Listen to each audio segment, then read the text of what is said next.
Belə bir müraciət daxil olub və bu müraciətə uyğun bir izah vermək istəyirəm. Niyə bu hallar baş verir ümumiyyətlə və yaxud da bunun altında yatan səbəblər nədir? Subay oğlanın evli bir qadına, belə deyək, aşiq olması və onunla münasibətə daxil olması. Bunun fonunda nə gizlənir? Ümumiyyətlə, girişdə onu qeyd edim ki, burada sağlam sevgidən, hisslərdən söhbət gedə bilməz. Çünki sağlam sevginin altında sağlam düşüncə, sağlam davranış yatmalıdır daha doğrusu. Və bu da burada heç bir xarakterə zidd bir davranışdır. Yəni yenə deyirəm, linçləmirəm, amma ümumi izah verirəm, mövzuya uyğun sırf.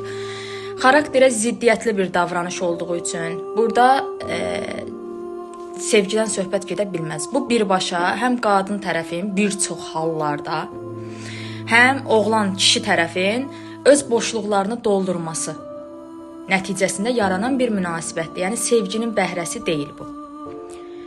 Və burada niyə bir ümumiyyətlə oğlan, niyə bir kişi evli qadınla münasibətə daha çox meylli olur? Bunun altında yatan səbəblərdən biri egonun tətmin olunmasıdır. Yəni egonun doyuzdurulması da deyə bilərik. Çünki evli qadının bildiyimiz kimi digər qızlara, xanımlara nisbətən diqqəti daha belə yönəlik olur o insana.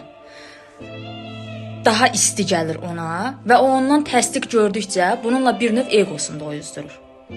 İkincisi, bunun altında yatan səbəb istisna hallarda həqiqi bağlanma ola bilər o qadına. Bu da nədən yaranır? Bu da uşaqlığa, yeniyetməlik dövrünə yönəlik travmalardan, travma deyəndə ki, yəni boşluqlardan, sevgi azlığından, qıtlığından yaranan bir hissdir ki, onun ona elə doğma sevgisi onu o münasibətə cəlb eləyir, sövq eləyir.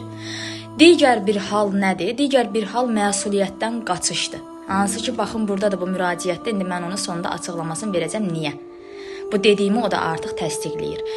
Məsuliyyətdən qaçış. Çünki burada xanımın bütün məsuliyyəti, qadının bütün məsuliyyəti, bütün problemləri, rahatlığı, narahatlığı hamısı öz həqiqi yoldaşı iləndir, ailəsi iləndir.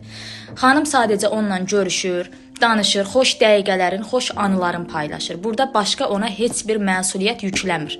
Bu da bir növ məsuliyyətdən qaçışdır və belə məsuliyyət hissi doğurmayan münasibətin verdiyi rahatlıqdan irəli gəlir. Və burada da xanıma başlanğıcda boşan, bir yerdə olarıq, mən səni qəbul edərəm falan filan bu tip cümlələr də ondan irəli gəlir ki, bu bir növ manipulyativ bir rəftardır. Yəni xanımın ola bilsin ki, ailəsində problemləri olub, narahatlığı olub və o münasibətə daha sıx, daha ümidli yanaşsın deyə, onun da istədiyi nəticələr oğlanın daha yaxşı onun qarşısına qoyulsun deyə bu tip cümlələr işlədib. Və baxın, sonda da artıq xanım boşanma əsnasına gələndə onun belə geriləməsi elə bayaq mən qeyd elədiyim o cümləni təsdiqləyir ki, məsuliyyətdən qaçış. Artıq burada indiyə qədər bir məsuliyyəti yox idi, sadəcə görüşürdü, rahatlaşırdı. İndi artıq qadın məsuliyyətin ərinin üzərindən götürür, onun üzərinə qoymaq istəyir. Artıq məsuliyyətdən qaçır və onu boşanmasına əngəl olmağa çalışır. Burada xanımlara ümumiyyətlə subay oğlanla münasibətə meylli olan xanımlara məsləhətimiz nə olardı? Burada yenə də deyirəm, heç kəsi biz qınamırıq. Ola bilsin ki, demirəm belə, bu alqışlanan bir addım deyil. Mən hər zaman da öz çıxışlarımda demişəm. Səbəb nə olur olsun, xəyanət, bir insanın, belə deyim də, bu bir belə deyib istəmirəm şuur altına mənfi, yəni yüklər yüklüyüm. Yəni bir insanın haqqına girmək heç bir zaman doğru bir addım deyil.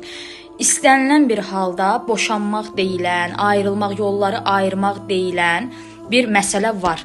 Bunu qoyub da digər yolu seçmək heç də alqışlanan bir addım deyil. Amma bunu edirsə də insan o demək deyil ki, bu bağışlanmazdır və yaxud da ki, o insanı ilə daşa qalaq etməliyik. Xeyr, əsas odur ki, insan səhvin başa düşsün və o səhvdən nəticə çıxarmağı bacarsın. Elə bu çıxışlarımız da ona görədir.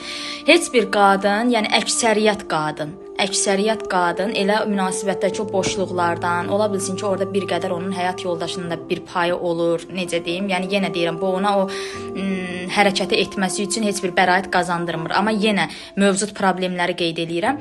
Yəni bundan elə bir münasibətə can atır, amma bunu bilsin ki, o qadınlar burada etməli olduqları yeganə, sağlam, özləri üçün, ailələri üçün, övladları varsa övladları üçün, yaxınları üçün, əzizləri üçün sağlam bir davranış nə olar?